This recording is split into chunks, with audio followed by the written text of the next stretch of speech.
నారాయణార్యైక శేఖరపాదభక్తం గోపాలదేశికవరాప్త సమస్తబోధం శ్రీజానకీశరణార్పితమానసాబ్జం నారాయణార్యైతి వర్యమహం ప్రపద్యే యో నిత్యమచ్యుతపదాంబుజయుగ్మరుక్మ వ్యామోహతస్తదితరాణి తృణాయ మేనే అస్మద్గురోర్భగవతోస్య దయైకసింధోః రామానుజస్య చరణౌ శరణం ప్రపద్యే.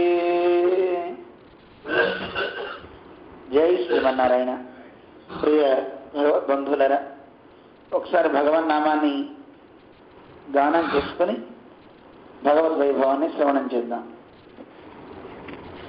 జై శ్రీమన్నారాయణ, జై శ్రీమన్నారాయణ, జై శ్రీమన్నారాయణ, జై శ్రీమన్నారాయణ, జై శ్రీమన్నారాయణ, జై జై జై, జై శ్రీమన్నారాయణ, జై జై జై, జై శ్రీమన్నారాయణ, జై శ్రీమన్నారాయణ, జై శ్రీమన్నారాయణ, జై శ్రీమన్నారాయణ, జై శ్రీమన్నారాయణ, జై జై జై, జై శ్రీమన్నారాయణ, జై జై జై, జై లక్ష్మీనారాయణ, జై లక్ష్మీనారాయణ, జై లక్ష్మీనారాయణ, జై లక్ష్మీనారాయణ, జై లక్ష్మీనారాయణ, జై జై జై, జై లక్ష్మీనారాయణ, జై జై జై, జై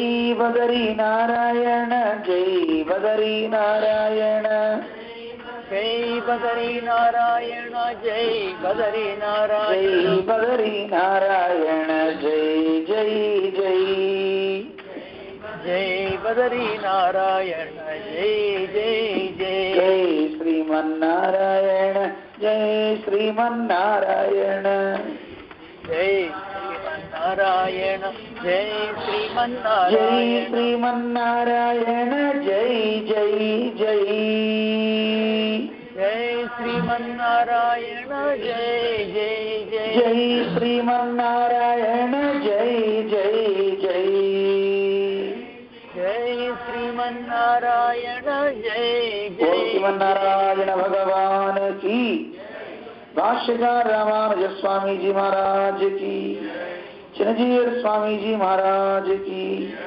समस्त भक्त वृंद की जय श्रीमన్నారాయణ. ప్రియ భగవద్బంధువులరా, భగవద్ అనుగ్రహాన్ని మనం పొందడం కోసం మన పెద్దలందరూ కూడా అర్థమైనటువంటి ఒక అష్టకాన్ని 8 శ్లోకాలు కలిగినటువంటి ఒక స్తోత్రాన్ని మనకు అందించారు. అందరం దాని వైభవాన్ని తెలుసుకుంటున్నాం. 4వ శ్లోకం దాకా మనం వెళ్ళాం. ఒకసారి ఏం జరిగింది, మొదటి శ్లోకం నుంచి ఒక్కొక్క పదపదాన్ని చూస్తూ 4వ శ్లోకం దగ్గరికి చాలా తొందరగా వచ్చేద్దాం. వాత్సల్యాద భయప్రదాన సమయాత్ ఆర్తార్తి నిర్వాపణాత్ అంటూ మొట్టమొదటి శ్లోకం ఆరంభించారు పెద్దలు. భగవంతుడు మనని రక్షించాలి. రక్షించడానికి ఆయనలో గుణాలు ఉండాలి. అందులో ఆయనలో ప్రధానంగా ఉన్నది వాత్సల్యాత్, వాత్సల్యం వలన. అలాగే అభయప్రదాన సమయాత్, మనందరినీ కూడా అనుగ్రహించడానికి రామావతారంలో స్వామి అభయప్రదాన సమయాత్, అభయప్రదానం చేసినటువంటి విషయం వలన మనకు ఒక రహస్యం తెలుస్తుంది, ఒకరిని రక్షించాడు. ఆర్తార్తి నిర్వాపణాత్, ఆర్తుడైనటువంటి వాడి యొక్క దుఃఖాన్ని నిర్వాపణాత్ తొలగించేశాడు. అందువలన ఒకడిని, అంటే ఆర్తుడిని, ఎవరైతే బాధ కలిగాయో నేను కష్టంలో ఉన్నానయ్యా నన్ను అనుగ్రహించవయ్యా అని ఎవడైనా మొరపెట్టుకుంటే వాడి యొక్క బాధని, ఆ ఆర్తిని నిర్వాపణాత్ తొలగించేవాడవడం వలన. ఔదార్యాత్, భగవంతుడిలో ఔదార్యం అనే గుణం ఒకటి ఉంది. ఆ ఔదార్య గుణం వల్ల ఒకళ్ళని రక్షించాడు.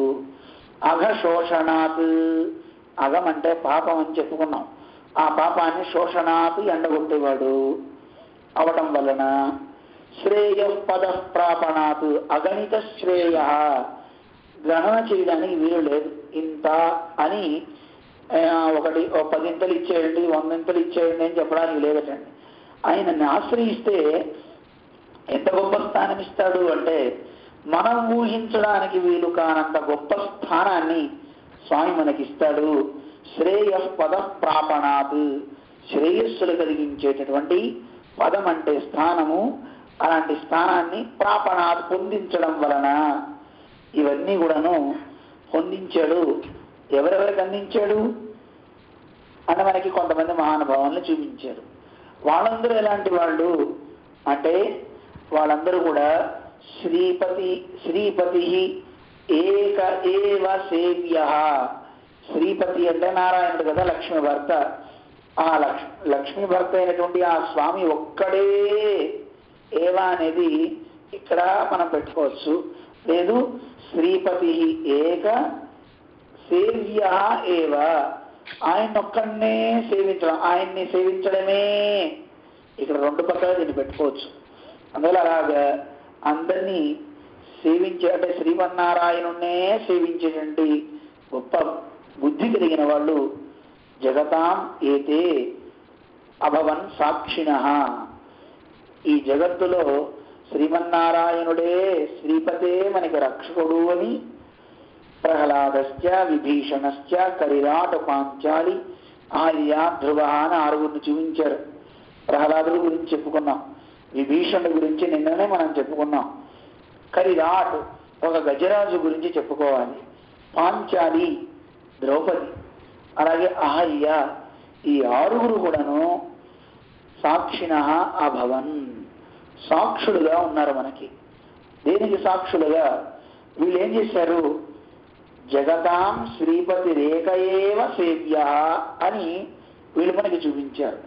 ఈ జగత్తులో లక్ష్మి భర్త అయినటువంటి ఆ నారాయణుడే మాకు సేవింపదగినవాడు అంటే అర్చించదగినవాడు, ఉపాస్యుడు అని వీళ్ళందరూ కూడాను సాక్షులుగా ఉన్నారు. ఏం చేశారు వీళ్ళందరూ? ఒక్కొక్క పైన చెప్పుకున్న గుణానికి వీళ్ళు రక్షకులుగా అంటే భగవంతుని యొక్క అనుగ్రహాన్ని పొందారు. వాత్సల్యం చేత ప్రహ్లాదుడు అభయప్రదాన సమయాతు, స్వామి అభయాన్ని ఇచ్చాడు. సర్వభూతేభ్య, ఎవడైనా సరే నా దగ్గరికి రండి, ఏ భూతమైనా ఏ ప్రాణైనా పర్వాలేదు, ఈ జాతి ఆ జాతి అనే తేడా లేదు, పాపం ఉందా పుణ్యం ఉందా చూడకండి, ఎన్ని దోషాలున్నవాడైనా సరే నా దగ్గరకు వస్తే నేను రక్షిస్తానని అభయాన్ని ఇచ్చాడు. ఏతద్ వ్రతం మమ అన్నాడు రామచంద్రుడు. అలాంటి ప్రతిజ్ఞ చేయడం వల్ల ఇదిగో అలా నమ్మి వచ్చాడు విభీషణుడు, ఆయన మనకి సాక్షి.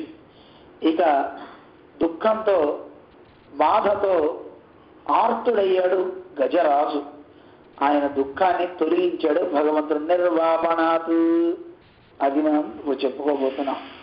అలాగే పాంచాలి, ఆవిడకి కలిగినటువంటి కష్టం మానాపమానాన్ని తొలగించాడు. ఆవిడ్ని దుశ్శాసనుడు వస్త్రాపహరణం చేస్తుంటే అక్కడ ఔదార్యంతో భగవంతుడు వస్త్రాలు ఇచ్చి రక్షించాడు అని మనం చెప్పుకున్నాం. ఇలా ఆవిడది ఆర్య ధ్రువుడు వీళ్ళందరినీ భగవంతుడు ఎలా రక్షించాడో వీళ్ళందరూ జగత్తుకి సాక్ష్యం వీళ్ళు అని మనకి చూపించారు మొట్టమొదటి శ్లోకం. ఇక ఒక్కొక్క మహానుభావుడి గురించి మనకు ఒక్కొక్క శ్లోకంలో ఈ 6 గురించి చూపిస్తున్నారు. దాంట్లో ప్రహ్లాదుడి గురించి. ప్రహ్లాదుడు ఎంత చెప్పినా వినకుండా, తండ్రి మాట వినకుండా భగవంతుడే రక్షకుడు భగవంతుడే రక్షకుడు అంటున్నాడు. తండ్రికి కోపం వచ్చింది. ఎన్ని కష్టాలు పెట్టినా, ఏనుగులతో తొక్కించినా, శూలాలతో పొడిపించినా వీడికి ఏం కావట్లేదే, సరే వీడిని అడుగుదాం అని అడిగాక హిరణ్యకశిపుడు, ప్రహ్లాద ఈశ్వర యది అస్తి, ఈశ్వరుడు అనేవాడు అసలు ఉన్నాడా, వద చెప్పు అన్నట్ట. పదపదం చెప్తున్నాను చూసుకోండి ఒకసారి. చెప్పినప్పుడు పిల్లవాడు అన్నట్ట, నాన్న సర్వత్ర హరి అస్తి, ఆ అస్తి అనే పదం ఇక్కడ పెట్టుకోవాలి. భగవంతుడు అంతటా ఉన్నాడు నాన్న అన్నాడు. వెంటనే ఈయనన్నాడు, అయితే సరేరా, స్తంభే చ మే దర్శయ, నాకు స్తంభంలో చూపించు చూస్తాను, ఈ స్తంభంలో చూపించు అని ఇది బ్రువంతం అసురం. అసురుడైనటువంటి ఈ హిరణ్యకశిపుడు బ్రువంతం ఇలా చెప్పాడు, ఇలా అడిగాడు. అలా అవగానే తత్ర హరి ఆవిరాసీత్, అక్కడ శ్రీమన్నారాయణ ఆవిర్భవించాడు. ఎక్కడ? స్తంభం యందు. స్తంభాన్ని తెచ్చుకోవాలి ఇక్కడ. తత్ర అంటే స్తంభం యందు, హరి శ్రీమన్నారాయణుడు ఆవిరాసీత్ అక్కడి నుంచి బయటకు వచ్చాడు. వచ్చి ఏం చేశాడు? తస్య వక్ష, తస్య హిరణ్యకశిపుని యొక్క వక్షస్థలాన్ని నిజనఖై, తన యొక్క గోళ్లతో విదారయన్, చీల్చిపారేశాడు. కేవలం ఒక్క పని చేయడమే కాదు, వాత్సల్యం ఆపాదయన్, తనలో ఉండేటువంటి వాత్సల్యం అనే గుణాన్ని ప్రహ్లాదుని మీద కురిపించి అతన్ని దగ్గరికి తీసుకున్నాడు స్వామి. అలా తీసుకున్నటువంటి ఆర్తత్రాణ పరాయణుడైన ఆ భగవానుడు, స భగవాన్, అటువంటి ఆ భగవానుడు నారాయణుడు మే గతి, నాకు రక్షకుడవుగాక, నాకు రక్షకుడు అవ్వాలి అని అందరూ చెప్పారు. ఆయనే నాకు రక్షకుడు అన్నారు. ఇక 3వ శ్లోకంలో నిన్న మనం చెప్పుకున్నాం, శ్రీరామోత్త విభీషణోయమనగో రక్షోభయాదాగత అనే శ్లోకం. ఇందులో రామచంద్రుడు చెప్తున్నట్ట, అయం విభీషణ అనఘ, ఈ విభీషణుడు ఉన్నాడే ఇతడు అనఘుడు, ఏ పాపం లేనివాడు. అయితే ఎందుకు వచ్చాడు ఇక్కడికి? రక్షోభయాత్ ఆగత, రక్ష అంటే రావణాసురుడు, ఆ రావణాసురుడు యొక్క భయానికి అత్ర ఆగత, ఇక్కడికి వచ్చాడు. ఎక్కడికి వచ్చాడు? అక్కడ వదిలేసి ఈ ఉత్తర తీరానికి వచ్చాడు. సుగ్రీవ, వాడిని చంపుతా గింపుతా అనకు, ఆనయ తీసుకురాపో అన్నట్ట. సరే తీసుకొద్దామని వెళ్తుంటే మళ్ళీ ఒకవేళ వచ్చినవాడు వేరే అండి, వచ్చినవాడు విభీషణుడు కాదని వెనక్కి తిరిగి వస్తావేమో. అక్కడ వచ్చినవాడు అధునా ఆగతం పౌలస్త్యమేవ, ఒకవేళ గనక ఆగతం వచ్చినవాడు పౌలస్త్యమేవ, రావణాసురుడైనప్పటికీ వాడైనా సరే, ఏనం పాలయ, వాడినైనా సరే తీసుకురా, వాడిని రక్షిద్దాం, వాడిని ఏం చేయమోకు. వచ్చినవాడు రావణాసురుడిని కొట్టి చంపుతావేమో, చెయ్యకు, వాడిని తీసుకొద్దాం. ఇత్యుక్త్వా, ఈ రకంగా భగవంతుడు రామచంద్రుడు చెప్పాడు. చెప్పి ఏం చేశాడు? సర్వలోకాలు తెలిసేలాగా ఆ రామచంద్రుడు, యో రాఘవ, ఏ రామచంద్రుడైతే ఉన్నాడో ఆయన సర్వ విదితం, అందరూ తెలుసుకునేలాగా అస్య అభయం దత్తవాన్, ఆ విభీషణుడి కోసమని అభయ ప్రదానాన్ని చేశాడు. ఆయనే కాదు, విభీషణుడే కాదు, ఎవడైనా సరే, ఏ ప్రాణైనా సరే రండి, నేను అభయాన్ని ఇస్తున్నాను, అందరూ చక్కగా ఆశ్రయించవచ్చు, నా దగ్గరికి నటిస్తూ వచ్చిన వాడినైనా సరే రక్షిస్తానని అభయాన్ని ఇచ్చాడు రామచంద్రుడు అని మనకి ఆ శ్లోకంలో చెప్పారు. అలా అభయప్రదానాన్ని యో రాఘవ దత్తవాన్, ఏ రామచంద్రుడైతే దత్తవాన్ ఇచ్చి ఉన్నాడో అలాంటి ఆ రామచంద్రుడు సహా ఆర్తత్రాణ పరాయణ, ఆర్తి కలిగిన వాళ్ళకి రక్షకుడై ఉండేటటువంటి భగవాన్, గొప్ప కళ్యాణ గుణాలు కలిగిన షాడ్గుణ్య పూర్తి కలిగినటువంటి నారాయణ, ఆ నారాయణుడు మే గతి, నాకు రక్షకుడు, ఆయనే నాకు ఉపాయము అని ఆ శ్లోకంలో చెప్పారు. ఇప్పుడు మనం 4వ శ్లోకానికి వచ్చాం.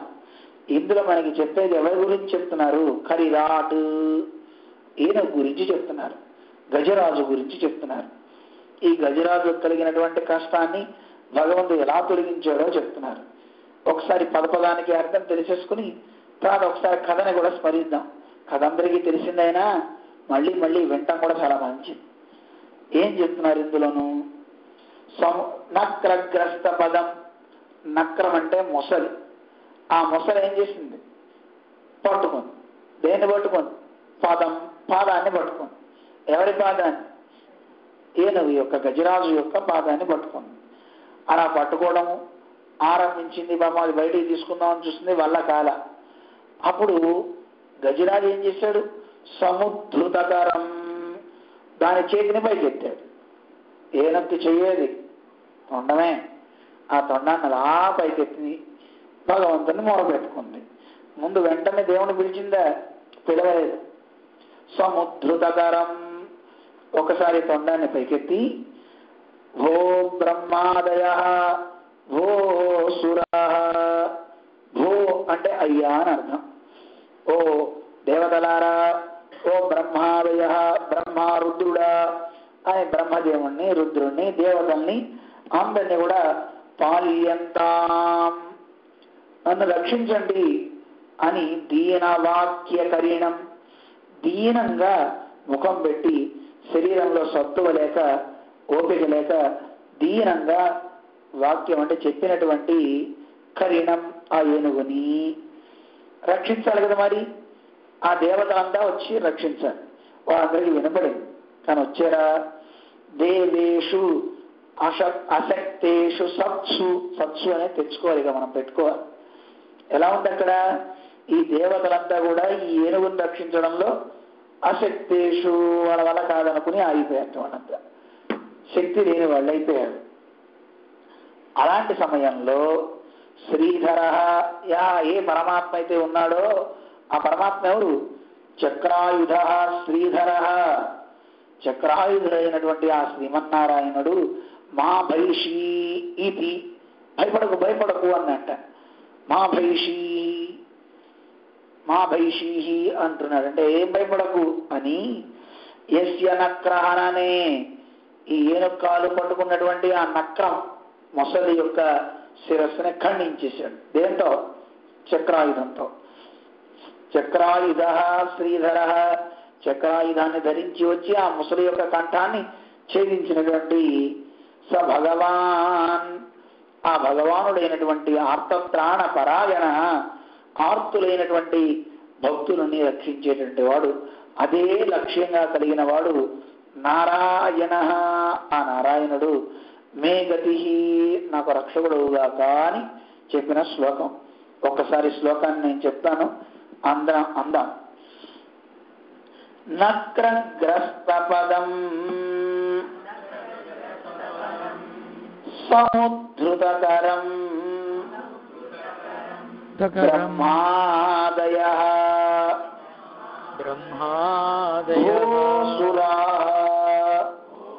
భూసురాః పాల్యంతాం ఇతి దీనవాక్యకరిణం దేవేషు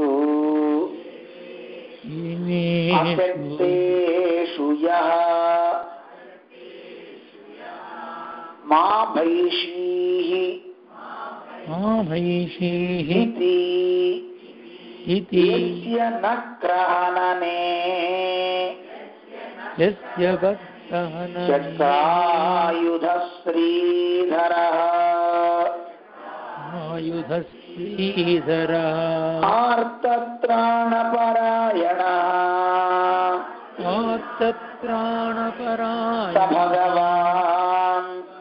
స భగవాన్ నారాయణో మే గతిః, నారాయణో మే గతిః. ఆ నారాయణుడు మనకి రక్షకుడు అవ్వాలి. ఎలా అయితే గనక గజేంద్రుడి బాధని పోగొట్టాడో అలా మనందరి బాధని తొలగించాలి ఈ స్వామి అని ప్రార్థన చేస్తున్నాం మనందరం. ఈ గజరాజు కథ గురించి ఒకసారి తెలుసుకుందాం. ఈ గజరాజు కథ విన్నవాడు ఏనుక్కి పట్టినటువంటి దుస్థితి ఎవరికి పట్టదు, ఏ గ్రహం అని పట్టదు. అర్థమవుతుందా? అలాంటి గొప్ప స్థితి మనకు కూడా కలుగుతుంది అని సాక్షాత్తు శ్రీమన్నారాయణుడే చెప్పాడు. దుస్థితి కలగదు, మంచి స్థితి కలుగుతుంది. ఈ కథ విన్నవాడికి వైకుంఠలోక ప్రాప్తి కలుగుతుంది. ఏమిటో సారం కూడా చివరిలో తెలుసుకున్నాం. అది త్రికూట పర్వతం, చాలా పెద్ద వనాలు, పెద్ద పెద్ద సరస్సులు, అందంగా ఉండేటువంటి గొప్ప అరణ్య ప్రాంతం. అలాంటి అరణ్య ప్రాంతంలో ఒక పెద్ద గజరాజు, కొన్ని వేల కొలది ఆడ ఏనుగులన్నిటికీ రక్షకుడు ఈయనే, భర్త. అలా ఉండి వాళ్ళందరితో ఆనందాన్ని అనుభవిస్తున్నాడు, తిరుగుతున్నాడు. కొన్ని సంవత్సరాల పాటు అయిపోయింది. అలా తిరిగేటటువంటి ఈ గజరాజు ఒకసారి ఒక మడుగులో దిగాడు. చుట్టూతా భార్యలంతా ఉన్నారు. అందులో నీళ్లు తీసి ఒక్కొక్క భార్య మీద ఆ చిందర వందర చేస్తూ వాళ్ళందరి మీద నీళ్లు చిమ్ముతున్నాడు, ఆనందంతో ఆడుతున్నారు. ఇలా ఆడే సందర్భంలో ఒక ముసలి పట్టింది. ఈయన పాపం బయటకు వద్దామని వల్ల కావడం లేదు, దాన్ని విడిపించుకోవడం కష్టం. స్థానబలం అంటారు చూడండి, అందులో ముసలికి స్థానబలం చాలా ఎక్కువ నీళ్ళల్లో. అలా ఉన్న సందర్భంలో ఈయన గిరగిరా తిప్పి తన తొండాన్ని దానికేసి కొట్టాడు. అయినా సరే దానికి ఏం అవ్వట్లా, తన పళ్ళతో ఇంకా గట్టిగా పట్టింది. ఒక యోగి, ఒక సాధకుడు ఎలా అయితే గాలిని బంధించి తన ఇంద్రియాలన్నింటినీ ఏకీకృతం చేసి ఒకే లక్ష్యం మీద, బ్రహ్మ మీద తన లక్ష్యాన్ని ఉంచినట్లుగా ఈ ముసలిని చూస్తే యోగిలా కనపడుతున్నాడు. ఏం చేసింది అది? దాని పాదం పట్టింది. ఆ పాదం పట్టడం తప్ప ఇంకోటి ఏం చేయడం లేదు. గట్టిగా లాగుతున్నాడు. ఈ రెండు చిందరవందరగా ఆ లోపల సరస్సులో ఆ మడుగులు తిరుగుతూ ఉంటే ఎన్నో చిన్న చిన్న చేపలు, అక్కడ ఉండే తాబేళ్లు, అక్కడ ఉండే చిన్న చిన్న పురుగులు వాళ్ళ కాళ్ళ కింద పడి వారి మధ్యలో నలిగి చనిపోయినాయి. అక్కడ ఉండే పాచి అంతా చల్లా చెదురైపోయాయి. అసలు వల్ల కావట్లేదు ఏనుక్కి బయటికి రావడానికి. చుట్టూతా అంతమంది బంధువులున్నా ఒక్కరూ రక్షించడానికి రాలా. నిజానికి అందరూ కలిసి తలా ఒక చెయ్యి వేస్తే ఆ ముసలి పని ఎంత చెప్పండి. కానీ అందరూ చూస్తూ ఉన్నారు, ఏం జరుగుతుందో చూద్దామని. రక్షించే నాదుడు లేడు. పాపం ఈవిడ రక్షించుకోవడానికి గజరాజు ప్రయత్నిస్తున్నాడు. నీళ్లలోంచి నొరగలు పైకి వస్తున్నాయి, నీళ్ళన్నీ చిమ్ముతున్నారు. ఒకరికొకరు ఆ యుద్ధం చూస్తుంటే చాలా భయంకరంగా ఉంది, పోటాపోటీగా ఉంది. దేవతలు కూడా చూస్తున్నారట, ఏం జరుగుతుందో అన్నట్టుగా సిద్ధులు, గంధర్వులు అందరూ చూస్తున్నారు. ఇలా చూసే సందర్భంలో ఎలా ఉంది ఆ స్థితి అని పోతనామాచ్యుల గారు చాలా అందంగా వర్ణించారు. కరి దిగుచు మకరి సరసికి గరి గరికి మకరి దిగుచు గర కరి బెరయన్ గరికి మకరికి గరి భరమనొచ్చును నతలకు తల భతలరు ఆదురుపడన్. ఒకచోట ఏనుగుని ఈ ముసలు లాగుతుంది నీళ్లలోకి. ఆ ఏనుగు దీని ఒట్టుకు లాగుతుందటండి. కరి దిగుచు మకరి సరసికి, ఆ ఏనుగుని సరస్సు లోపలికి తీసుకొచ్చేస్తుంది. మకరం అంటే మొసలి. మరి ఏనుగు ఏమైనా తక్కువ తిందే? చాలా పెద్ద బలవంతుడు గజరాజు కదండి. ఈయన ఏం చేశాడు? ఒడ్డుకు తీసుకురావాలనుకుంటున్నాడు. గరి దరికి మకరి దిగుచు, ఒడ్డుకు తీసుకొద్దామని ఈయన లాగుతున్నాడు. ఇలా లాగుతూ ఒక అడుగు వాళ్ళు, ఒక అడుగు ఈ మొసలి, ఇద్దరు సమానంగా ఉన్నారు. చూసే వాళ్ళకి చాలా కష్టంగా ఉంది, ఏమైపోతుందో అని అతలాకుతలం అంటుంటారే, అలాగా అతలాకుతలం అయిపోతూ అన్ని లోకాలకి వ్యాప్తం అయిపోతుంది ఇదంతా కూడా.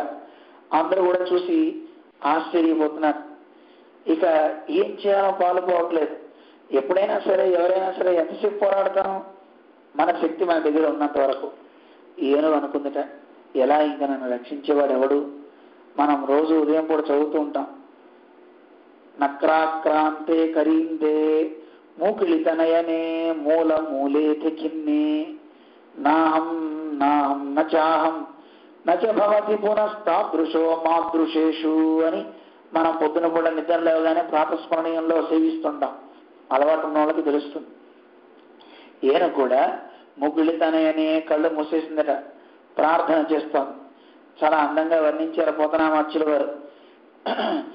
ఎవ్వని చే జనించు జగమెవ్వని లోపల నుండు లీనమై ఎవ్వని ఎందొడిందు పరమేశ్వరుడెవ్వడు మూల కారణం వెవ్వడనాది మధ్యలయుడెవ్వడు సర్వము తానైన వాడెవ్వడు వానినాత్మభువనీశ్వరునే శరణంబు వేడజన్. నేను శరణం వెడుతున్నాను, నాకు రక్షకుడు, ఈ లోకాలన్నిటికీ నాదుడు ఎవడు, ఎవరి వల్ల ఈ లోకాలన్నీ పుడుతున్నాయి? ఉపనిషత్ చెప్పిన రహస్యం అండి.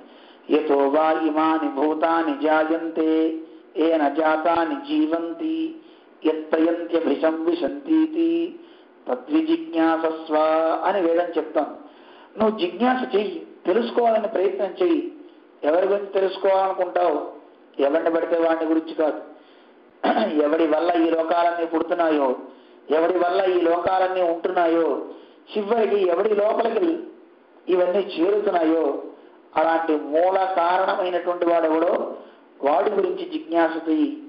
తద్విజిజ్ఞాసస్వ తద్బ్రహ్మేతి అని వేదం చెప్తోంది. అలాంటి వాడే బ్రహ్మ.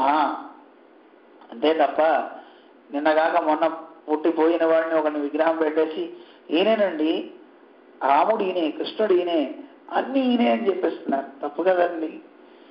భగవంతుడు అంటే సామాన్యుడా? ఆయన గొప్పతనాన్ని చెప్పాలి, తెలుసుకోవాలి అంటే మన తరం కాదు, శాస్త్రం చెప్తాం. ఎవరు ఆయన? అలాంటి ఆ భగవంతుడిని నేను శరణు వేడుతున్నాను. అయితే ఇలా శరణు వేడేటటువంటి ఈవిడ, ఈ గజరాజు చాలా అందంగా వర్ణిస్తున్నారు మన పోతనామాచ్యుల వారు. లోకంబులు లోకేశులు లోకస్తులు దిగిన తుదిన లోకంబగు పెంజీ కటికవ్వల ఎవ్వండే కాకృతి వెలుగునతనే సేవింతు. నేను సేవిస్తా. ఎవరిని సేవిస్తాను? ఎలాంటి వాడిని సేవిస్తాను అంటే ఈ లోకాల్లో ఉండే, ఎందుకంటే బోళ్ళని లోకాలు ఉన్నాయి కదండి. అతల వితల సుతల తరాతల రసాతల మహాతల పాతాళాది సప్తలోకాలు అన్నారు. మళ్ళీ ఊర్ధ్వలోకాలు మళ్ళీ చెప్పారు. భూలోక, భువర్లోక, సువర్లోక, మహర్లోక, జనోలోక, తపోలోక, సత్యలోకాలు. ఇన్ని లోకాలు ఉన్నాయి. ఇవి కాక అఖిలాండ కోటి బ్రహ్మాండాలు అంటున్నారు. ఎన్నున్నాయో మనకి తెలియదు. ఇలాంటి లోకాల్లో ఉన్నటువంటి వాళ్ళు, అలాగే ఆ లోకాలని పరిపాలించి లోకేశులు, మళ్ళీ ఒక్కొక్క లోకానికి ఒక ఈశుడు ఉంటాడండి. మనం ఇక్కడ చూసుకుంటేనే ఒక్కొక్క దానికి వార్డుకి ఒక ఎమ్మెల్యే గాడో ఎంపీనో ఎవరో మనం చూస్తున్నాం కదా. ఇలా ఒక్కొక్కరిని ఎలా మనం చూస్తున్నామో ఆ లోకాలని పాలించే ఈశులు కూడా కొంతమంది ఉన్నారు. అలాగే ఆ లోకాల్లో ఉండేటువంటి జనులు, లోకస్తులు, ఎవడైనా సరే చివరికి ప్రళయంలో మునక్క తప్పదు, అందరూ పోతారు. మరి ఇంతమంది పోతున్నా ఈ లోకాలన్నింటినీ మళ్ళీ సృజించేవాడు ఎవడో ఉండాలి కదా. అలాంటి వాడెవడో ఈ లోకాలకు పైన ఉన్నటువంటి తమస్సు దాటి మనం చూస్తే ఆ అవతల పక్క ఉంటాడు. అలాంటి ఆ భగవంతుని పెంచీకటి కవ్వల ఎవ్వండేకాకృతి విలువనతనిని నే సేవింతు. తమసపరస్తాత్ వేదం చెప్తాను. వేదం చెప్పిన దాన్నే గజరాజు పాటిస్తున్నాడు. ఎవరిని నేను చేస్తానంటున్నాడు? తమసపరస్తాత్. ఈ లోకాలన్నిటికీ ఆ భగవంతుడు ఉండే నిలయానికి మధ్యలో ఒక బ్లాక్ హోల్ ఉందండి. ఆ నల్లని లోకం, చీకటి లోకం దాటిన తర్వాత అక్కడ విరజానది వస్తుంది. ఆ విరజానది దాటితే వైకుంఠం అనమాట. అయితే ఈ లోకంలో కూడా వైకుంఠం ఉంది. ఇది కార్య వైకుంఠం అంటారు, అది కారణ వైకుంఠం అంటారు. అన్ని లోకాలని సృజించడానికి ప్రధానమైనటువంటి కారణ వైకుంఠం అదే. అక్కడ పరవాసుదేవుడు భగవంతుడు ఉంటాడు. ఆయన దగ్గరికి మనం చేరాలంటే ఈ తమస్సుని దాటాలి, ఈ చీకటిని దాటాలి.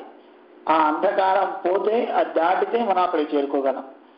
నిజానికి ఎక్కడికో వెళ్ళక్కర్లేదండి. అంధకారం మన దగ్గరే బోల్డంత ఉంది. ఆకారం దాటి మన శరీరంలోనే ఉంది. కాస్త కళ్ళు మూసుకోండి, బోల్డంత పేరుకునున్న చీకటంతా కనపడుతుంది. ఈ తమస్సే దాటి మనం లోపలికి వెళ్తే లోపల వెలుగుందే వైకుంఠాన్ని మనం చూడగలుగుతాం. కానీ మనం ఆ ప్రయత్నం చేయం కదా. మన కళ్ళు ఎప్పుడు బహిర్ముఖాలే, ఇంద్రియాలు ఎప్పుడు కూడాను బాహ్యంగా ఉన్న వాటిని సేవిస్తాయి తప్ప అంతర్ముఖంగా వీటిని మనం తీసుకెళ్ళాం. మన ఇంద్రియాల్ని అంతర్ముఖం చేయమని చెప్తున్నాడు గీతలో స్వామి. మన దృష్టిని కావచ్చు, మన బుద్ధిని, వీటన్నిటిని అంతర్ముఖం చేయాలి. అంతర్ముఖం చేసుకున్నట్లయితే అప్పుడు తప్పకుండా ఈ లోపల ఉన్న చీకటి తొలుగుతుంది. తొలగి నువ్వు భగవంతుని సేవించగలుగుతావు. అందుకే అంతర్ముఖం చెయ్యాలి, నువ్వు ఆ భగవంతుని చూడాలి అంటే నీ మనస్సు పరిపక్వం అవ్వాలి. ఆ మనస్సు పరిపక్వం అవ్వాలంటే ఆర్ద్రమైన హృదయం కావాలి. ఎవరికైనా ఏదైనా కష్టం వస్తే అయ్యో అనగలిగే హృదయం కావాలి. అందుకే మన జీఆర్ స్వామి వారు నీకు ఆ హృదయం ఉన్నా లేకపోయినా కాస్త సేవలు చేయవయ్యా అంటూ మన స్వామివారు మహిళా ఆరోగ్య శిబిరాలని ఎన్ని లక్షల మందికి అండి, 8 లక్షల పైచిలుగా మహిళా శిబిరాల క్యాన్సర్ శిక్షణ తీసుకున్నట్టు మహిళలందరూ టెస్ట్ చేస్తున్నారు. ఎందరో ఈరోజు ఆనందంగా గడుపుతున్నారు ఆడవాళ్ళంటే కారణం మన వికాస్ తరంగిణి ద్వారా చేసే సేవలు. కేవలం మానవత్వమే కాదు, సర్వ ప్రాణి సేవ మానవ సేవ అని స్వామివారు మనకి తెలియజేశారు. అందువల్ల పశు శిశు వైద్య శిబిరాలు, అటు పశువులకి ఇటు శిశువులకి ఎన్ని సేవలో చెప్పడానికి వీలు కానని చేయిస్తున్నాను. ఈ రకంగా అన్న సేవారూపకంగా మనం చేస్తూ ఇది కూడా భగవద్ ఆరాధన అని చేయమంటున్నారు. ఈ మధ్య మన అమెరికాలో స్టార్ట్ చేశారు, మీ అందరికీ తెలుసు అనుకుంటా. ఒక మంచి కార్యక్రమాన్ని స్వామివారు మనందరికీ ఇచ్చారు. దానికి పేరే ప్రధాన్ అని స్వామివారు చెప్పారు. ఏదో ఒక సేవ ఆ ప్రధాన్ అనే దాని ద్వారా కనీసం ఒక రక్తదానము, పుస్తకాలు లేని వాళ్ళకి చదువుకునే పిల్లలకి పుస్తకాలు ఇవ్వడము, ఏదో ఒక రూపంలో ఏదో ఒక సేవ చేయి. ఆ రకంగా నువ్వు బాగుపడతావు. ఒక పాత్రకున్న మడ్డి తొలగాలి అంటే ఏ సరుఫునో దేన్నో పెట్టి మనం రుద్దుతాం. రుద్దిన తర్వాత ఆ మడ్డి పోతుంది, కానీ సరుఫు ఉంటుంది కదండి. ఏదో ఒక దాంతో మీరు క్లీన్ చేసినప్పుడు ఆ లోపల ఉన్న మాలిన్యం తొలగింది, కానీ దేంతో నువ్వు దాన్ని రుద్దాలని ప్రయత్నించావో ఆ రుద్దిందా దానికి అతుక్కుని ఉంటుంది. అది పోవాలంటే మళ్ళీ నీళ్లు కావాలి. అందుకే అద్భిర్గాత్రాన్ని శుద్ధ్యంతి, నీళ్లతో వస్తువుల్ని మనం శుద్ధి చేసుకుంటాము. మరి నీ మనస్సు శుద్ధి కావాలంటే సత్కర్మాచరణ, మంచి పనులు చెయ్యి, సేవ చెయ్యి అని మనకి శాస్త్రం విధించింది. ఆ సేవ చేయడం వల్ల నీ లోపల ఉన్నటువంటి అంతరంగం శుద్ధి అవుతుంది. అందువల్లే ప్రతి వాళ్ళు మనం తెలియకపోయినా గురువు గారు చెప్పారని చేస్తున్నాం. దానివల్ల ఒక వికాసం, ఆ వికాసం వల్ల మనకి లోపల ఉన్నటువంటి ఆ భగవంతుని సాక్షాత్కారం తప్పక కలుగుతుంది. అటువంటి గొప్ప భావాన్ని మన జీఎల్ స్వామి మనకి నేర్పుతున్నారు. ఆ భగవంతుని పొందాలి అంటే చీకటి తమసపరస్తాత్ అది దాటాలి. అదే ఏనుగు చెప్తుంది. ఏమండి, భగవంతుడు ఎక్కడ ఉంటాడు అసలు? ఏనుగు గారికి ఒకసారి డౌట్ వచ్చింది. ఎక్కడో చీకటి అవతలు అన్నా కానీ నిజానికి చీకటి అవతలు ఏమి ఉండడేమో. ఎక్కడ ఉంటాడు భగవంతుడు? ఎక్కడ అంతటా వ్యాపించుంటాడు కదా. అందరూ అంటుంటే విన్నా. ఈ గజరాజు గారు సామాన్యమైన గజరాజు కాదు. ఎందరో మునీశ్వరులు అక్కడ తపస్సు చేసుకుంటూ వాళ్ళు చెప్పే ఉపన్యాసాలు విని మనస్సుకు పట్టించుకుందేమో బహుశా. అందుకే వేదాంతం కూడా చెప్తోంది ఈ గజరాజు. ఓ పక్క బాధలో రక్షించుకునే ప్రయత్నం చేస్తాం, అలాగే సమాజానికి ఒక అందమైన తత్వాన్ని అందిస్తుందా అనిపిస్తుంది ఈ గజరాజును చూస్తే. భగవంతుడా, నువ్వు ఎక్కడో చీకటి అవతలని నేను అంటున్నా, కానీ నువ్వు అక్కడేం లేవయా. కలడందురు దీనుల ఎడ, దీనుల ఎక్కడైతే దీనులు ఆపన్నులు ఉంటారో వాళ్ళందరి దగ్గర నువ్వు ఉంటావంటారు. కలడందురు పరమయోగి గణముల పాలన్, కలడందురు అన్ని దిశలను, అన్ని దిశల్లోనూ ఉన్నాడు భగవంతుడు. ఏ దిక్కులో అయినా సరే మనం చూడొచ్చు. అలాగే దీనుల దగ్గర ఉన్నాడు, యోగులైన మహానుభావుల దగ్గర భగవంతుడు ఉన్నాడు. అందువల్ల భగవంతుడు లేని చోట ఏమిటి?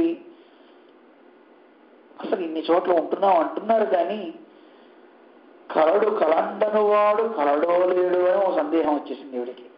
ఎందుకని నేను ఇన్నిసార్లు పిలుస్తున్నానే, ఒక్కడు నుండి రక్షించట్లేదే, నువ్వు అన్ని చోట్ల ఉన్నావు అంటారే, ఏది రాదేమయ్యా? మనకు కూడా గజేంద్రుడు లాంటి బుద్ధి. పూజ చేస్తాం, ఏమయ్యా చక్ర పొంగల్ నివేదన పెట్టాను, పులిహార నివేదన పెట్టాను, 40 రోజులు చచ్చి చెడి నీ చుట్టూ ప్రదక్షిణ చేశాను, రామయ్య అసలు నువ్వు ఉన్నావా? మన స్వామి ఎప్పుడూ పాట పాడుతుంటారు, ఉన్నావా అసలు ఉన్నావా అని మన వాళ్ళు పాట పాడేస్తుంటారట. అలాగా దేవుణ్ణి మనం నిలదీస్తాం. మనం చేసే పూజ ఎంత, మనం పెట్టే ప్రసాదం ఎంత, ఉప్పు లేనిది, చల్లారిపోయినవి, మాడిపోయినవి, పోనీ చేసేది ఏదో దేవుడికి కావాలని చేస్తామా? మన రుచుల కోసం, అబ్బా ఈరోజు పులిహార తినాలండి, కాస్త పులిహార చేయండి అనేవాళ్ళు ఉన్నారు. ఓ ధనుర్మాసంలో మేము వైజాగ్ వెళ్ళాం. వైజాగ్ వెళ్తే మా పిల్లలు ఆ రోజు కట్టె పొంగల్ చేయాలి అని లిస్ట్ ఇచ్చారు వాళ్ళకి, ఆ ఇంటి యజమానికి. ఇస్తే ఆ యజమానురాలు పులిహార ఎప్పుడు చూసినా కట్టె పొంగల్ ఏమిటంటే ఈరోజు చక్కెర పొంగల్ చేయండి అని. దేవుడి మీద ప్రేమ ఏమో అనుకో మా పిల్లలు అన్నారు, అమ్మా అది కుదరదు, కావాలంటే కట్టె పొంగలి చేయాలి, ఇది చేద్దాం, 2 చేద్దాం. 2 ఎందుకండి, రోజు కట్టె పొంగల్ తినలేక వస్తున్నా నేను, ఫస్ట్ చక్కెర పొంగలి చేయండి. వెంటనే నాకు వచ్చి పిల్లలు చెప్పారు. నేను అంటూ అన్నా, అమ్మా నీకు కావాలంటే చక్కెర పొంగలి చేయించుకో, కానీ దేవుడికి అయితే ఈరోజు కట్టె పొంగలి పెట్టాలమ్మా. ఎందుకంటే మన రుచుల కోసం మనం దేవుడికి పెడుతున్నాం తప్ప దేవుడికి ఏది అవసరమో చూసి మనం పెడుతున్నామా? భగవంతునికి ఏది అవసరమో అది మనం పెట్టాలి. అది ఆయనకి ఏది ఇష్టమని శాస్త్రం చెప్పిందో. నిజానికి దేవుడికి ఇష్టం అనేది ఏం కాదు, అది కూడా మనకి శ్రేయస్సే. ఆయనకి ఏది ఇష్టమో అది మన శ్రేయస్సు, మనకి రక్షణ కోసమే అది చెప్తున్నారు. అందువల్ల భగవంతునికి ఇష్టమైనవేవో అవి చెయ్యాలి. చేసిన ఆ పని మనకి భగవంతుడు చేయకపోతే ఇదే మాట అంటాం. ఆ గుళ్ళో కూర్చున్నాడండి, ఉత్త రాయి, నేనేదో అనుకున్నా కానీ నిజంగా రాయే, లేకపోతే నన్ను చూడాలి కదండి, నన్ను అనుగ్రహించాలి కదండి. అందరూ ఉన్నాడు ఉన్నాడు అంటారు కానీ అసలు ఉన్నాడో లేదో అనకూడదు కానీ అని మళ్ళీ చెంపలేసుకుంటారు. జిఎస్ వారు అంటారు, అనేది ఏదో అనేసావు మళ్ళీ చెంపలేసుకో, అది మంచిదే. ఎందుకంటే తిడుతూ తిడుతూ భగవద్ అనుగ్రహాన్ని పొందినవాడు కూడా ఉన్నాడు. కామోత్కంఠత గోపికల్ భయమునం కంసుండు వైరక్రియా సామగ్రి శిశుపాల ముఖ్య నృపతులు అన్నారు. కాముకతతో భగవంతుని పొందాలి పొందాలి అని ప్రేమించారు గోపికలు, వాళ్ళందరూ భగవంతుని పొందారు. భయం చేత ఎప్పుడు ఆ భయంతో కృష్ణుడు అమ్మో కృష్ణుడు అమ్మో కృష్ణుడు అనుకున్నాడు. ఆ భయంతోనూ వాడు కృష్ణస్మరణ చేశాడు, వాడు ముక్తిని పొందాడు. ఇక శిశుపాలుడు, వాడికి ఎంత వైరమో, ఆయన తిట్టిన తిట్లు ఎవడు తిట్టట. మన ఆళ్వార్లు చెప్తారు, అతను ఒక పెద్ద ప్రొఫెసర్లకే ప్రొఫెసర్ట.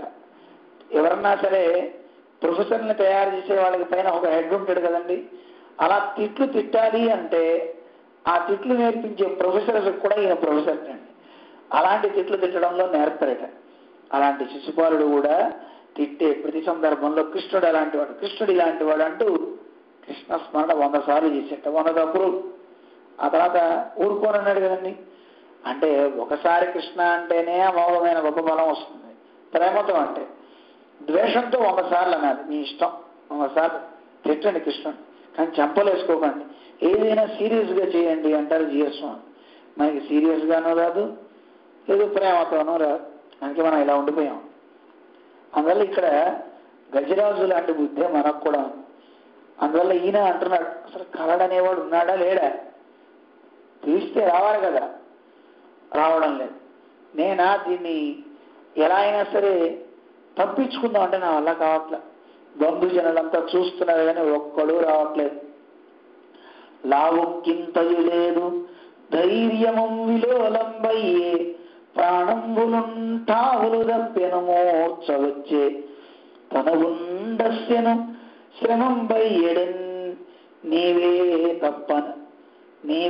తప్పని తప్పరం వెలుగ మన్నింపదగున్ దీనునిన్ రావే ఈశ్వర కావవే వరద సంరక్షింపు భద్రాత్మక, సంరక్షించవయ్యా నన్ను అని అడుగుతున్నాడు గజేంద్రుడు.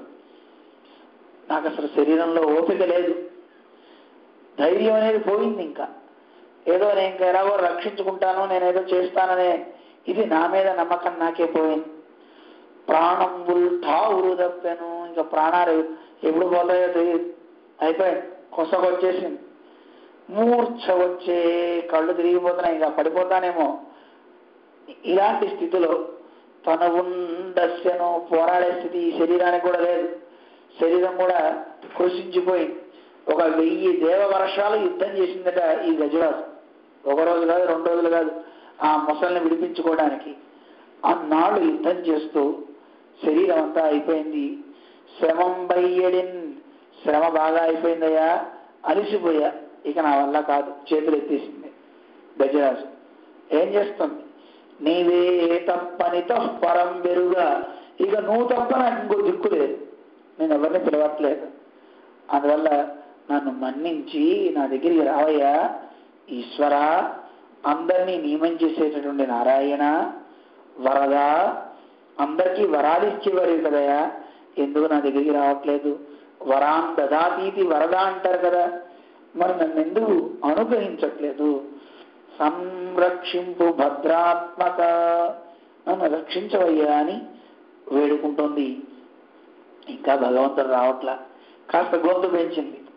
ఓ కమలాప్త, ఓ వరద, ఓ ప్రతిపక్ష విపక్ష దూర కుయ్యో కవియో ఇవంద్య సుగుణోత్తమ, ఓ శరణాగత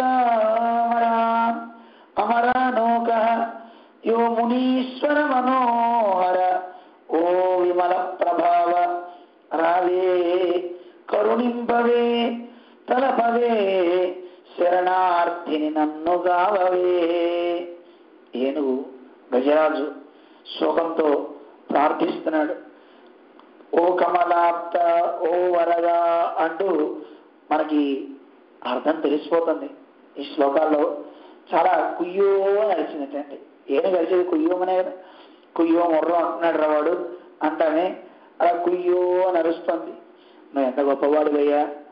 కవులు పెద్ద పెద్ద వాళ్ళంతా కూడా యోగులైన వాళ్ళు నిన్ను స్తుతిస్తూ ఉంటారు, సుగుణోత్తమాన్ని కీర్తిస్తారు. నాకు అలాంటి కీర్తనలు ఏమీ రావు, నేను కవిని కాదు, యోగిని అంతకంటే కాదు. నువ్వు ఎలాంటి వాడివి, ఎవరైతే గనక నిన్ను శరణ వేడతారో అలాంటి శరణ వేడే వాళ్ళని రక్షించే ఒక కల్ప వృక్షంవి నువ్వు. అందువల్ల స్వామి, ఓ మునీశ్వర మనోహర, మునుల యొక్క మనస్సుల్లో విహరించేటటువంటి ఓ స్వామి, నన్ను కూడా చూడు. నేను వాళ్ళలాగా తపస్సు చేసే శక్తి నాకు లేదు. ఓ విమల ప్రభావ, ఎలాంటి మాలిన్యం లేనటువంటి గొప్ప ప్రభావం కలిగినటువంటి స్వామి, రావే, కరుణింపవే, నన్ను కరుణించవయ్యా, నా గురించి ఒకసారి ఆలోచించవయ్యా. నేను ఎలాంటి వాణ్ణి, అందరిలాగా ప్రయోజనాలను కోరేవాడిని కాదు, శరణార్థిని, నిన్ను శరణు వేడిన వాడిని. శరణన్న వాడిని వదిలిపెట్టచ్చునా, నన్ను కావవే అని అరిచిందిటండి. మనకి దాంట్లో సంస్కృత శ్లోకాల్లో చాలా అందంగా మన పెద్దలు వర్ణించారు. ఇది మూల మూలేతి కిన్నే, ఎవరు మూల, మూల ఎవరు అని అరిచినట. మూల కారణం ఎవరు అని అరవగానే ఆ మూల శబ్దం ముందు ఇంద్రలోకానికి వెళ్ళిందట. ఇంద్రుడు నా నేను కాదన్నాడు. అక్కడి నుంచి రుద్రలోకానికి వెళ్ళింది. అయ్యా నువ్వేనా ఈ లోకాలకి మూల కారణం, నాహం నేను కాదన్నట్ట. ఓహో, అందరినీ సృజించేవాడు బ్రహ్మగారు కదా. అక్కడికి వెళ్ళి ఏమంటే మీరేనా ఈ మూల, ఈ లోకాలన్నిటికీ కారకుడు అంటే ఆయన అన్నట్ట, నా చాహం, నేను అంతకంటే కాదన్నట్ట. ఇలా అన్ని లోకాలు దాటి భగవంతుడు ఉండేటటువంటి ధామానికి చేరింది ఈ కుయ్యో అనే అరుపు. ఏను అరిచేది అదే కదా. అలా ఆ అరుపు వింది. భగవంతుడు ఎలా ఉన్నాడు, ఎక్కడున్నాడు, దీన్ని వర్ణించడానికి పోతనామాచ్యులు గారు అలా వైకుంఠపురంబులో అని రాసి వదిలిపెట్టారట. ఆ తర్వాత ఎలా రాయాలో తెలియలే. ఈ లోపల ఆయన ఆలయానికి వెళ్ళారు, తిరిగి వచ్చారు. వచ్చిన తర్వాత ఒక పద్యం రాసు అమ్మాయిని అడిగారు, అమ్మాయి ఎవరు రాశారు ఇది అని. నాన్న ఇందాక మీరే కదా వచ్చి రాశారు, నేను ఎక్కడ రాశానే, అలా వైకుంఠపురంబులో అంతవరకు రాశా, తర్వాత నాకేం తెలియదు అని ఈయన చెప్పారు. మరి ఎవరు రాశారు, సాక్షాత్తు ఆ రామచంద్రుడే వచ్చి మిగతాది పూరించాడు అని చెప్తారు. చాలా అందమైనటువంటి పద్యం. అలా వైకుంఠపురంబులో నగరిలో ఆమూల సౌదంబు దాపర మందార వన అంతరామృత సర ప్రాంతేందు కాంతోబలోత్పల పర్యంకరమా వినోదియగు ఆపన్న ప్రసన్నుండు విహ్వల నాగేంద్రము పాహి పాహి అన కుయ్యాలించి సంరంభి అయి. భగవంతుడు వచ్చాట. ఎక్కడున్నాడా భగవంతుడు, ఎలా ఉన్నాడు, ఇది రాస్తే ఇది దీని కింద సిరికింజెప్పడు శంఖచక్ర యుగము, ఈ రెండు పద్యాలు చూసి మనకి చరిత్రకారులు చెప్తుంటారు. శ్రీనాథుడు వాళ్ళ ఇంటికి వెళ్ళాట, భోజనం పెట్టారు. భోజనం చెప్పినట్టు ఏం రాశాయా ఈ పద్యాలు చూద్దామని చూసేట. చూసి ఒకసారి పక్కుని నవ్వాట శ్రీనాథుడు. ఎందుకంటే నవ్వారు అని అడిగితే, ఎక్కడన్నా దేవుడు రక్షించడానికి వచ్చేవాడు అమ్మవారికి చెప్పకుండా శంఖచక్రాలన్నీ వదిలిపెట్టేసి ఇలా అన్న వస్తాడా, ఏమిటిది అని చెప్పగానే ఈ లోపల పెరట్లో ఒక పెద్ద శబ్దం వినపడింది. బావిలో ఏదో పడ్డ శబ్దం. గబగబా పోతనామాత్రి వారి అబ్బాయి వచ్చి, ఏమంటే శ్రీనాథుడు గారు మీ అమ్మాయి బావిలో పడిపోయింది అనగానే, పాపం అప్పుడైనా గడ్డం పెరుగు చేతిలో వేసుకున్నాడు తిందామని గబగబా పరిగెత్తుకుంటూ అలా వెళ్ళిపోయాట. వెంటనే పిల్లోడు అన్నట్టు, అయ్యా మీ అమ్మాయిని తీయాలంటే చాదో తాడో ఏదో తీసుకురావాలి కదా, చేతిలో పెరుగుతూ వచ్చేది ఏంటి అన్నాడు. అంటే తెలియలే పాపం, రక్షించాలి, తన కుమార్తెను రక్షించాలని ఒక ఆర్తితో పరిగెత్తాడు తప్ప చేతులు ఏముందో చూడలేదు. అంటే మీ అమ్మాయి బాగానే ఉందయా, సామాన్యమైనటువంటి నీకే నీ కుమార్తె మీద ఇలాంటి ప్రేమ ఉంటే మరి భగవంతునికి మన మీద ఇంకెంత ప్రేమ ఉంటుంది. ఆయన కూడా అలాగే వచ్చాడు. అమ్మవారికి చెప్పలేదు, ఎవరికి చెప్పలేదు, వస్తాడంతే. అలాంటి గొప్ప పద్యాలండి ఇది. అలా వైకుంఠపురంబులో నగరిలో ఆ మూల సౌదంబు, ఆ వైకుంఠ నగరంలో ఒక మూల సౌధం ఉందట, ఒక మండపం, చక్కగా మంచి భవంతి. ఆ లోపల మందార వనాంతర అమృత సరహ ప్రాంతేందు కాంతో బలోత్పల పర్యంకరమా వినోదియగు, అక్కడ ఒక పర్యంకం ఉంది. ఆ పర్యంకం ఎక్కడుంది? అక్కడ చలువరాతి అంటే చంద్ర మాణిక్యంతో కూడినటువంటి రాళ్లతో ఉన్నటువంటి ఒక ప్రదేశం ఉంది. ఎందుకంటే అక్కడంతా చల్లగా ఉండాలి. అందుకని ఇంద్రనీల మాణిక్యాలలాగా చంద్రమాణిక్యాలు అనేవి అక్కడ పొదిగి ఉన్నాయట.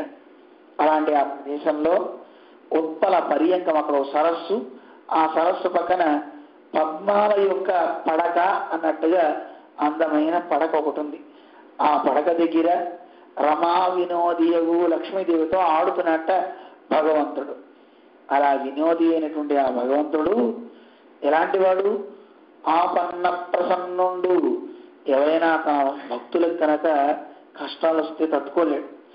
అలాంటి ఆ స్వామి విక్వర నాగేంద్రము, చాలా కష్టంలో ఉన్నటువంటి నాగేంద్రము గజరాజు పాహి పాహి అని, పాహి పాహి రక్షించు రక్షించు అని అరిచినటువంటి ఆ అరుపు కుయ్యాడించి, అయితే అది పాహి పాహి అంగా కాదు, కుయ్యి కుయ్యి అని అరిచిందటండి. ఆ కుయ్యాలించి అది వినపడింది మన వాడికి. వినపడి సంరంభి అయి ఇక బయలుదేరుతున్నాడు. ఆ ఆట ఆడే సందర్భంలో అమ్మవారి యొక్క వస్త్రాన్ని అలా పట్టుకుని ఉన్నాడు స్వామి. అలా ఉన్న స్వామి పరిగెత్తుతున్నాడు. సిరిగింజెప్పుడు శంఖ చక్రయుగము చేలో ఈ సంధింపడు, ఏ పరివారం ఉజీరుడు అభ్రగవతి మన్నింపడు, ఆ కన్నికాంతరధం ఇల్లము చక్కనొత్తడు, వివాద ప్రోత్థిత శ్రీ కుచోపరి చేలాంచలమైన వీడడు, గజ ప్రాణవనోత్సాహి. గజరాజును రక్షించాలంటే ఆయన మనస్సు అది ఒక్కటే ఉంది. అందుకే అమ్మవారికి ఏం చెప్పట్లా, ఆయన మనస్సు గజరాజు మీదకి వెళ్ళిపోయాడు. ఇందాక శ్రీనాథుడు పెరుగు తీసుకుని ఎలా వెళ్ళిపోయాడు అన్నామో, అమ్మవారి యొక్క వస్త్రాన్ని అలా పట్టుకున్నాడు, అలాగే పరిగెత్తుకుంటూ వెళ్ళిపోతున్నాడు. అలా శంఖ చక్రాలను తీసుకోలేదు. ఇక ఏ పరివారంబును చీరడు, ఎవరిని పరివారాన్ని తీసుకోవట్లా. నిజానికి భగవంతునికి ఎంత త్వర. దీన్నే పరాశర భట్టర్ వారు మనకి వర్ణిస్తూ భగవత త్వర ఈయన మహా చెప్పానే, భగవంతునికి త్వర ఎక్కువ, భక్తులను రక్షించాలనే త్వర. భగవంతుడు ఎక్కడికన్నా దిగి వెళ్ళాలి అంటే చెయ్యిచ్చేవాడు కూడా ఆయన ఉంటాడు, విశ్వక్సేనుల వారు. విశ్వక్సేనుడు అలా చెయ్యిస్తే ఆ చెయ్యి పట్టుకుని దిగాలి. కానీ భగవంతుడు ఆ పని చేయలేదుట. అతంద్రిత చమోపతి ప్రహిత హస్తం, ఆయన లేస్తుంటే గబగబా చెయ్యి ఇచ్చేట విశ్వక్సేనుల వారు, చేతిని పట్టుకోవాలి. అతంద్రిత చమోపతి ప్రహిత హస్తం. మరి బయలుదేరుతున్నాడు కదా, బయలుదేరే సందర్భంలో ఆదిశేషుడు గబగబా వచ్చి పాదుకలు అయిపోతాడట. అందుకే పాము కోళ్ళు అంటారు కదా, ఆయన పాదుకలు అయిపోయాడు. అస్వీకృత ప్రణీతమణి పాదుకం, పాదుకలు వేసుకోలేదట. పాదుకలు ఆయన పరిగెత్తుంటే వెనక, అయ్యో సార్ నన్ను మర్చిపోయారు సార్ అని ఈ వెనకాడలు పరిగెత్తున్నాయి. అస్వీకృత ప్రణీతమణి పాదుకం పతగరాజమారోహత. గరుత్మంతుడు సిద్ధంగా ఉండాలి, స్వామి బయలుదేరుతున్నాడు అనగానే. కానీ గరుత్మంతుడు అలా ఉన్నట్ట. కానీ ఆ గరుత్మంతుడి మీద పైన వేసే వస్త్రం లాంటిది ఉంటుంది మెత్త, అదేం వేయలే. కానీ అలా ఎక్కి స్వామి పరిగెత్తుతున్నట్ట. ఏమిటిది, ఏమైంది, ఎవరికేం తెలియట్లా. భగవంతుడు అలాగా ఎవరిని పట్టించుకోకుండా విశ్వక్సేనుల వారిని కూడా అసలేమి మాట్లాడకుండా, ఎందుకంటే ఎక్కడికన్నా వెళ్ళాలంటే విశ్వక్సేనుడే ముందు చెప్తాడు ఆయన, సార్ మీరు రోజు ఆయన తపస్సు చేస్తున్నాడు అక్కడికి వెళ్ళాలి, ఈరోజు న్యూజెర్సీలో ఉపన్యాసం చెప్తున్నారు సార్ మీరు అక్కడికి వెళ్ళాలి, రేపు సుందరకాండ పారాయణ ఎల్లుండి అవుట ఎల్లుండి 3 రోజులు ఉన్నాయట, దానికి మీరు వెళ్ళాలి, ఆయన చెప్తే రావాలండి, లేకపోతే వెళ్ళడానికి లేదు. విశ్వక్సేనుడు అంటే అంత గొప్ప. కానీ భగవంతునికి ఎవరు నిరోధించగలరు? భక్తులు పిలిస్తే ఎవ్వరూ ఆపలేరు. అలా భక్తులు పిలవగానే భగవంతుడు పరిగెత్తుకుంటూ వచ్చేస్తున్నాడు. ఆకర్ణికాంతరధమ్మిల్లము చక్కనొత్తడు. పరిగెత్తుకుంటూ అలా వచ్చే సందర్భంలో చుట్టూ అంతా పైకి పడిపోతుంది. దాన్ని కనీసం వెనక్కి కూడా ఇలా అనుకోవట్లేదట. ఆ వేగం అంత వేగంట చాలా అందంగా తెలియజేస్తుంటారు. గరుత్మంతుడు నెక్కి వెళ్తున్నట్ట ఆ వేగం చాలక గరుత్మంతుని కూడా సంకలో పెట్టుకుని పరిగెత్తాడు అంటారు, అందంగా చెప్తారు. అంటే దేనికోసం ఇంత? గజరాజుని అనుగ్రహించడానికి. అమ్మవారిని పట్టుకున్నటువంటి ఆ వస్త్రాన్ని వదిలిపెట్టట్లేదు. ఇదంతా గజ ప్రాణావనోత్సాహి అయి గజరాజును రక్షించాలనే ఉత్సాహంతో బయలుదేరి వెళ్ళిపోతున్నాడు. అందుకే పరాశర భట్టర్ వారు అంటారు, తండ్రి నీకు ఉండే త్వరకి నమస్కారం, నీకు నమస్కారం కాదు, నీ భక్తుల్ని రక్షించాలనేటువంటి త్వర నీకెంత గొప్పదయా, దానికి మేము నమస్కారం చేస్తున్నాము అన్నారు. భగవంతుడు పరిగెత్తుతున్నాడు, వెనక లక్ష్మీదేవి తన వెంటన్ సిరి లచ్చి వెంట నవరోధ వ్రాతమన్ దాని వెంకను పది పక్షీంద్రుడు వాని పొంతను ధను కౌమోదకీ శంఖ చక్ర నికాయంబును నారదుండు భజనీకాంతుండు ఆ వచ్చిరో రయ్యన వైకుంఠపురంబునంగలుగు కలుగువారు ఆబాల గోపాలమున్. ఆబాల గోపాలమంతా కూడా వైకుంఠం నుంచి వచ్చేస్తాను. ముందు లక్ష్మీదేవి వెనకాతలు వస్తాను. ఆ లక్ష్మీదేవి వెనకాతల ఆవిడ దగ్గర ఉండే పరిజనం అంతా వాళ్ళు పరిగెత్తుతున్నారు. ఇక వీళ్ళ వెనకాతల పక్షీంద్రుడు. ఇక రెండు కథలు మనకి తెలుస్తాయి. ఒకటి పక్షీంద్రుడిని పెట్టుకుని వెళ్ళినట్టు తెలుస్తుంది.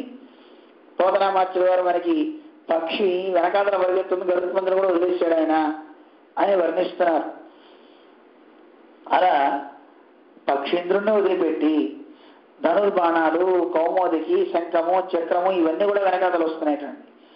నారదుల వారు కూడా ఇదేమిటి స్వామి ఇలా వెళ్ళిపోతున్నాడు, ఏమిటి ఒక్కొక్కటి వైకుంఠం నుంచి ఇలా వెళ్ళిపోతున్నాయి, ఏం జరుగుతుందో చూద్దామని వెనకాతల నారదుడు పరిగెత్తుకు వస్తున్నాడు. ఇక విశ్వక్సేనుల వారు, నాకు తెలిసి ఈరోజు ఎక్కడికి వెళ్ళాలో తెలియదే, ఈయన ఎక్కడికి వెళ్తున్నాడు, నేను మళ్ళీ రాసుకోపోతే బాగుండదని ఆయన మళ్ళీ పరిగెత్తుకుంటే ఆయన వెనకాతల విశ్వక్సేనుల వారు కూడా బయలుదేరారు. ఇలా వీళ్ళందరూ రొయ్యన వైకుంఠపురంబునంగలుగువారు ఆబాల గోపాలమున్. వైకుంఠంలో ఉండే నిత్య సూర్యుడు, ముక్తులు అందరూ, వైకుంఠం అంతా ఖాళీ అయిపోయిందండి. అందరూ వెనకాతలు వచ్చేస్తున్నారు, అందరూ వెనకాతలు వస్తున్నారు. ఎవరి కోసం దేవుడు వస్తున్నాడు? ఒక ఏనుగు కోసం.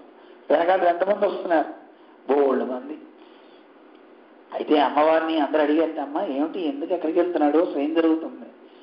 ఏమోనండి నాకు తెలియదు, అసలు ఏదో అయి ఉంటుందని అమ్మవారు ఇలా భావిస్తుందట. ఎక్కడికి వెళ్తున్నాడు బహుశా, ఏం చెప్పట్లేదే. తన విరించే పదంబు పేర్కొన్నాడు. నాగా ఎక్కడికి? ఆయన దృష్టి అటే గజరాజు మీద ఉంది.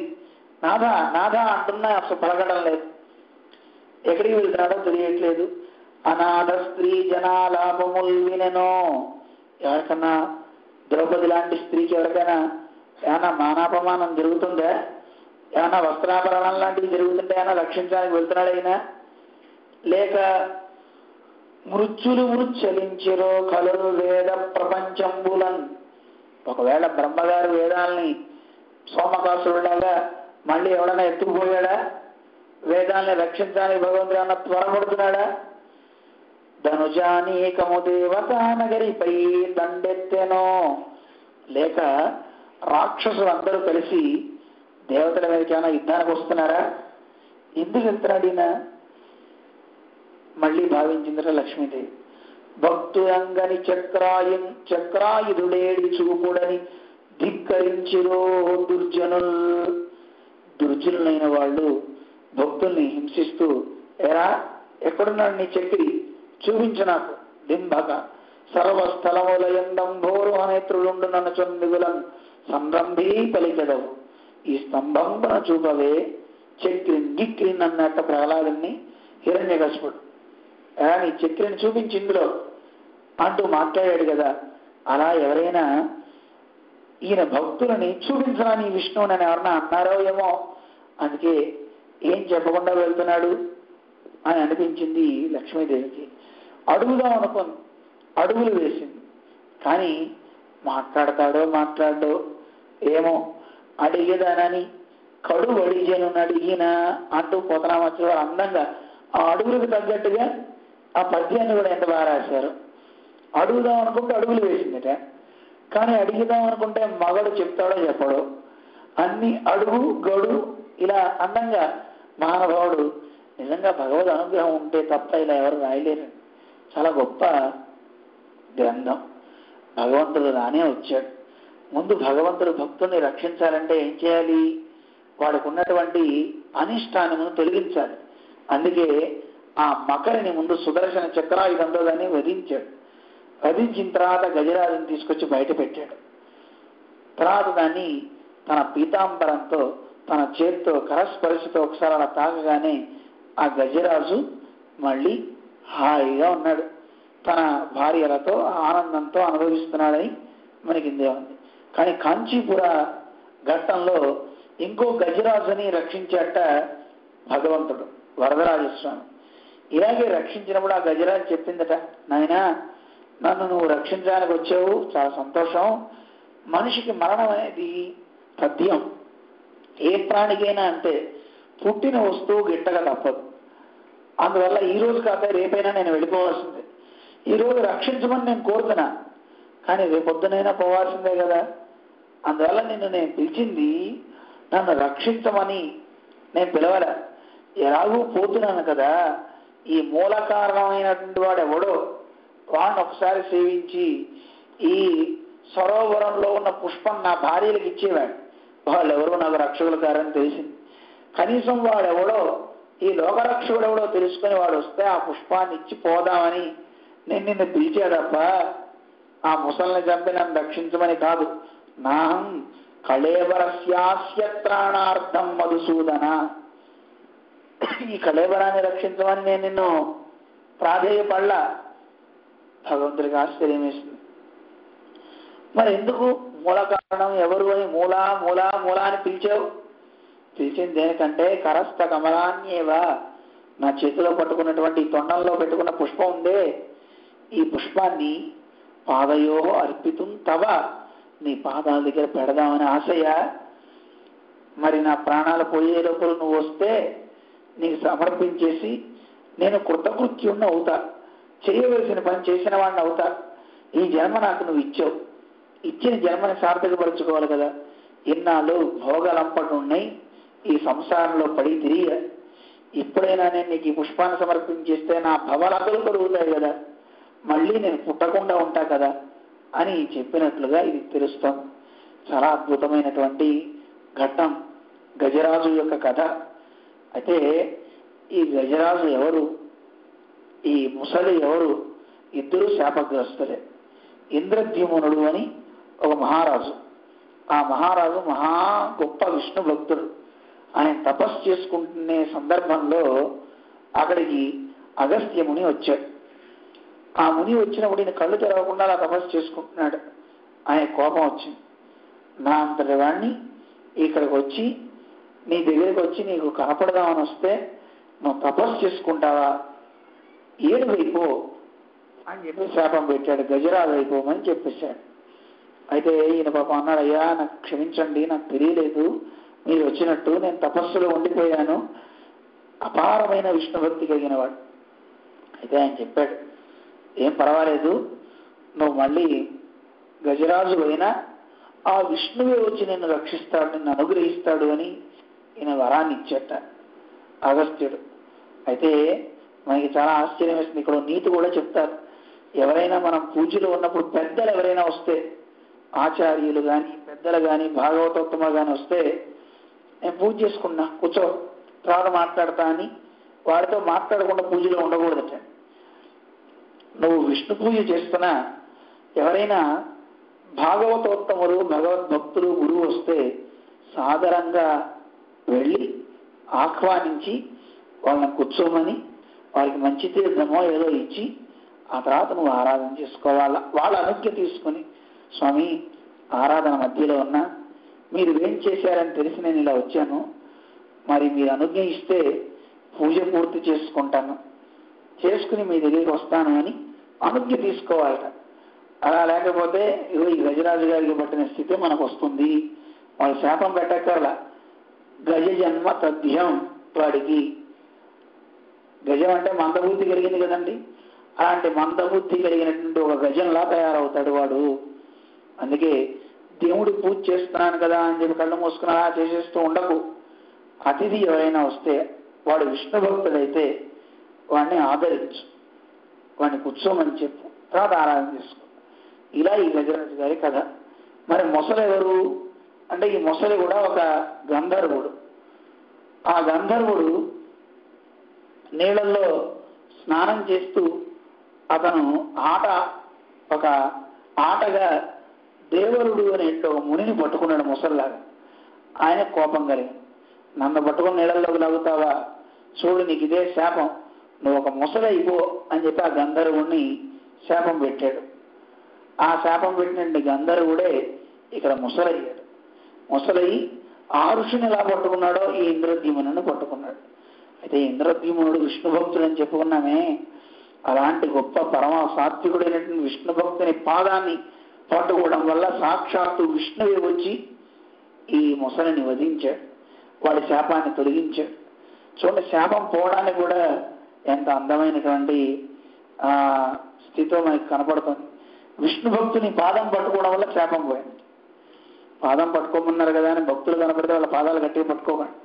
పట్టుకోవడం అంటే ఫిజికల్గా కాదు, మానసికంగా కూడా పట్టుకోవాలి, మనస్సులో దృఢంగా పెట్టుకోవాలి. వాళ్ళు నాకు రక్షకులు అని అలా పెట్టుకున్నట్లయితే మనకి తప్పక రక్షణ తథ్యం. ఆ శ్లోకమే ఇక్కడ మనకి తెలుస్తుంది. సముద్ధృతకరం నక్రగ్రస్త పదం అంటే ఏనుగు ముసలి పట్టింది. ఈయన తొండం ఎత్తి భగవంతుడి దగ్గర ప్రార్థన చేస్తున్నాడు. బ్రహ్మాదయో భోసురాహ, ఓ దేవతలారా, ఓ బ్రహ్మాది దేవతలారా నన్ను అనుగ్రహించండి, పాల్యంతామని ఈవిడ చేసినటువంటి స్తోత్రం మనకి ఇక్కడ అనుగ్రహించారు. ఒకసారి ఆ శ్లోకాన్ని మేము చెప్తాం, అందరం కలిసి అనుసంధానం చేసుకుందాం. నక్రగ్రస్త పదం సముద్ధృతకరం బ్రహ్మాదయ భోసురాః పాల్యంతామితి దీనవాక్యకరిణం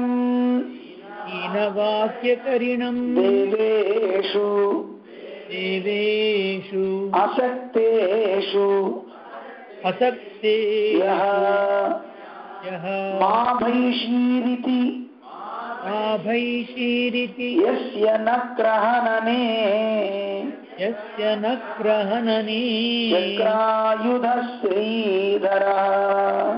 చక్రాయుధశ్రీధరః ఆర్తత్రాణపరాయణః భగవాన్ నారాయణో మే గతిః. చక్రాయుధుడైనటువంటి ఆ భగవానుడు మనల్ని కూడా రక్షించాలి. మనందరం కూడా మొసల చేత పట్టబడి ఉన్నాం. ఈ సంసారంలో బంధువులు కావచ్చు, విషయాలు కావచ్చు, వీళ్ళందరి చేత మనం పట్టుకుని మనందరినీ కూడా ఉన్నారు. దీన్ని వదులుచుకోవడం చాలా కష్టం. ఏనుగు ఎలా అయితే ఈ బంధాలన్నింటినీ దాన్ని మొసల్ని వదులుచుకుందామని ప్రయత్నం చేసిందో, మనం కూడా ఎంత ప్రయత్నం చేసినా కోపం వచ్చినప్పుడు అంటాం. ఇంట్లో చాలా మంది అంటారు, చిచ్చి నేను వెళ్ళిపోతున్నా, ఈ ఇల్లు వద్దు, ఏమవుద్దు, నీతో నాకు సంసారం ఏమవుద్దని. మళ్ళీ ఒక 10 నిమిషాలు అయిన తర్వాత కాఫీ పెట్టావా లేదా అని అడుగుతాడు.